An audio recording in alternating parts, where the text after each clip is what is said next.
Benjamin Edward Stiller nació el 30 de noviembre de 1965 en la ciudad de Nueva York, hijo de dos legendarios comediantes, por lo que su destino en el espectáculo siempre se dio por sentado. El mundo lo conoce por éxitos como Zoolander, Conociendo a los padres de mi novia o Una noche en el museo, entre otras, pero una de sus facetas más exitosas ha sido la de director. Desde los 10 años, Stiller desarrolló una pasión por estar tras las cámaras, lo que lo llevó a hacer películas caseras en su cámara de Super 8 milímetros. Su primera película fue una de esas producciones que marcó a toda una generación. En Reality Bites se explora lo que pasa cuando los jóvenes van abandonando la universidad y chocan de frente contra la realidad. What is your glitch? First of all, thanks for the interview. Thanks for you. your time.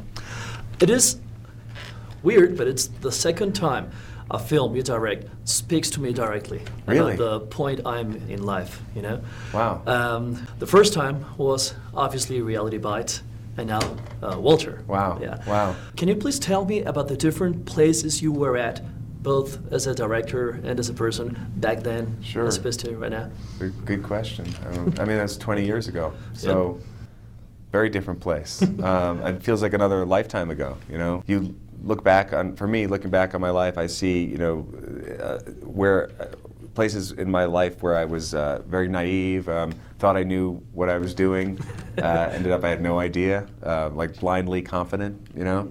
And then also I get nostalgic for that time too, and having great experiences. First time you go out and direct a movie, you never have that first time again, and there's a certain feeling of just kind of like you're figuring it out as you go along, but it seems like anything is possible. So I think, for me, I'm in a very different place. I mean, I'm married, I have kids. I'm 20 years older, and I think that's a big difference for me. You know, looking at my life, you know, being the age I am, like to look ahead and to see where I'm going to be in 20 years. And in terms of, you know, it's a different reality. And so I feel like that's informed me, and especially making this movie, it really informed my point of view and my experience in life right now in terms of wanting to appreciate what's happening right now. But it worked out great the first time around with Reality Bites. Yeah, no, that was an incredible experience. It's just I feel like I was a naive kind of, you know, sort of like I said, I thought I knew what I was doing. I didn't really. But it's very interesting, like looking at this generation of young people.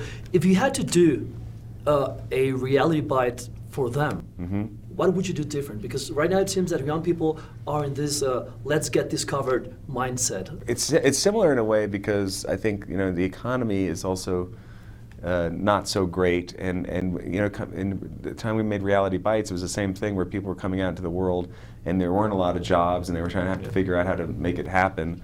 But you know, now I think there's a somewhat of an expectation of how people just become very successful very quickly and very famous very quickly, and you know, with social media, everything is just out there, and their lives are just become a show, and kind of, you know, it's almost like a responsibility to, you know, say, hey, I've got my Twitter and I've got my Facebook, and you have to like represent. Followers. Yeah, your followers, exactly. And that didn't exist back then, and I think that's put a different pressure on people to have to be something.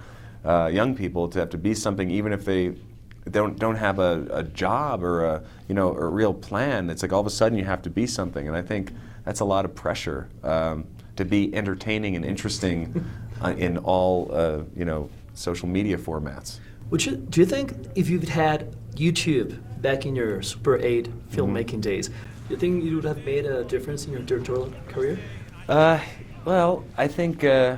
I don't think so, because I think whatever the tools that you have at the time, it doesn't affect really your talent necessarily. You know, though I do watch my daughter, like she'll make little videos on her iPhone, just for fun. She doesn't post them to YouTube, and it blows my mind, like what she's doing, like editing. I can't do it. Right there. Yeah, right there. And I probably think I would have done that, and I would have gotten into that. But for me, I just really I'm glad I grew up when I did, in terms of film and that Super 8 cameras. You had to shoot the film, send it off to Kodak. It would take 3 days to get the film back. Your 3-minute spool, and then you would get it, then you put it in the projector, and then you have to get your splicer out and cut it with glue or with tape to put it together. I mean, it sounds literally like the olden days, yeah, but that's what it was. And that art of filmmaking has sort of, that's gone away, you know, the process, and it's changed the way that people make films. It's not bad. I mean, I think it's great that people can make movies on YouTube, and you know, that filmmakers can get their work out there and can do it. You know, it's made it much more democratic, and that's great. But I don't think that, for me, I'm glad I had the experience I had. Su amor por los cortometrajes lo llevó a hacerse un experto en usarlos para la crítica aguda o el humor. Por ejemplo, Zoolander, uno de sus más grandes éxitos en taquilla, surgió de un corto realizado para los desfiles de moda de VH1 y es una aguda crítica a la industria. También se ha burlado de la saga Misión Imposible con el corto Misión Improbable, a expensas de su amigo Tom Cruise para los premios MTV.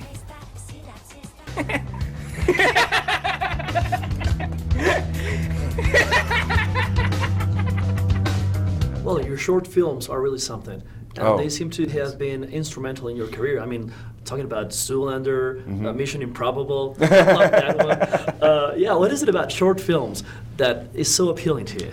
Well, I mean, it was, you know, for me, that was just like almost like film school, you know, like, and doing sketches and sketch comedy that were films, to me, was a sort of a marriage of comedy and filmmaking, as opposed to live sketches, or, you know, that to me was not what I was interested in. I grew up watching people like Albert Brooks, who made short films and on Saturday Night Live, but they'd film them, and that to me was the funniest ever. And you know, I don't know, it's a chance to do something usually satiric or a parody. People can, you know, you can have fun with it. You can learn something as you're doing it, making it, because you're trying to do a style that's not your own, and if you're doing that, and it's very freeing and fun. I'm still waiting for the Mission Improbable feature length. I just want you to know, I'm waiting for that. I have to talk to Tom about that. Yeah. Tom Cruise. Yeah, Tom Cruise. Yeah. Años después de debutar hablando de la realidad, Stiller vuelve a dirigir una película que explora lo desconectados que estamos de la vida real, ya sea por soñar demasiado sin hacer nada al respecto o por refugiarnos en las redes digitales y virtuales de nuestros días. Have you done anything noteworthy, mentionable?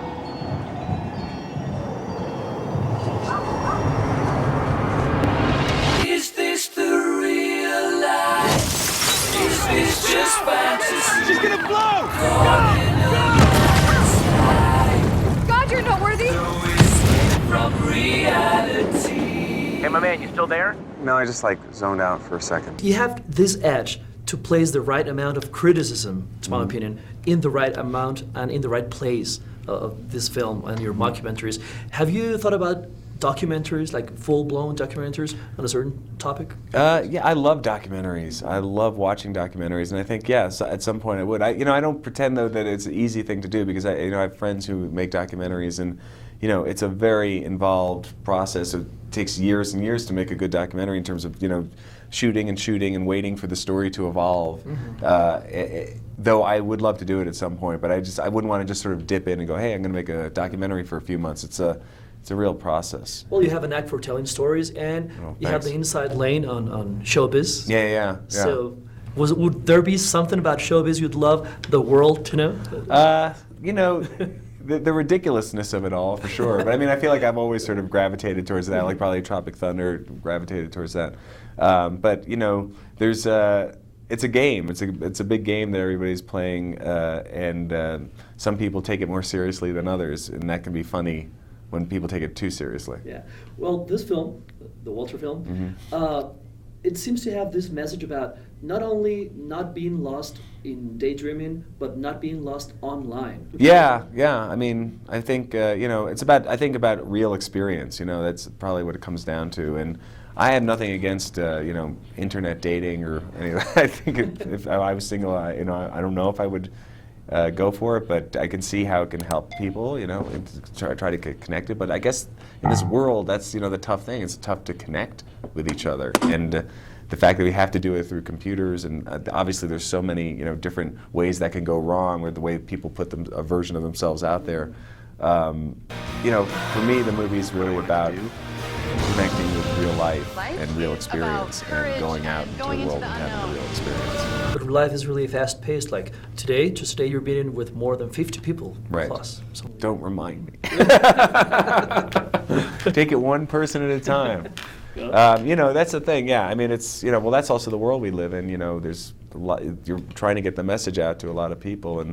But you know what's exciting is, I think, with movies is that when that you can reach a lot of people, and that people love to go to the movies, and everybody wants to have a shared experience, and that's really exciting when you can do something like that and be able to communicate with a lot of people. Well, thank you very much for your time. Thanks, man. Nice talking to you. Appreciate it.